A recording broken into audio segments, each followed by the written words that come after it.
কারিগরি শিক্ষা নিলে কর্মসম্মান বলে মেলে। প্রিয় দর্শক, এই কারিগরি শিক্ষা প্রসারের লক্ষ্যে আমরা আজকে একটা জায়গায় আছি, সেটা হচ্ছে গাইবান্ধা কারিগরি প্রশিক্ষণ কেন্দ্র টিডিসিতে। তো আজকে আমরা টিডিসি ইলেকট্রিক্যালের অবস্থান করতেছি। আমরা এক বড় ভাইয়ের কাজ দেখতেছি।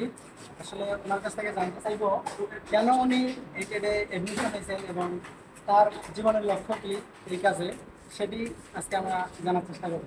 বড় ভাই, আসসালামু আলাইকুম। ভালো আছেন? বাসা কোথায় ভাই আপনার? সাদুল্লাপুর। তো বড় ভাই গেছে সাদুল্লাপুর, আমাদের পার্শ্ববর্তী থানায়। উনি ইলেকট্রিক্যাল ল্যাবে আছেন। আপনি যে ইলেকট্রিক্যালে কাজ শিখতেছেন, এটা আপনার লক্ষ্য কি?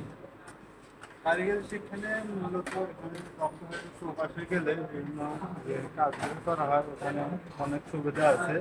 পাশাপাশি এই কাজে নিজস্ব যে কাজগুলো আছে সেগুলো করা সম্ভব। এখানে আমি কাজটা শিখতেছি কারণ আমার বাসা বাড়িতে বিদ্যুৎ আছে।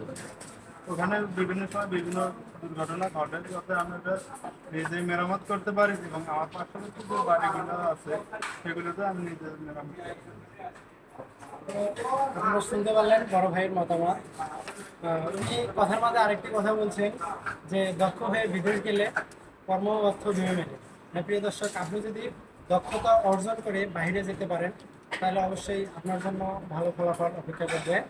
তো সেটির লক্ষ্যে গণপ্রজাতন্ত্রী বাংলাদেশ সরকারের পক্ষ থেকে বাংলাদেশের বিভিন্ন জেলায় এই কারিগরি প্রশিক্ষণ কেন্দ্র স্থাপন করা হয়।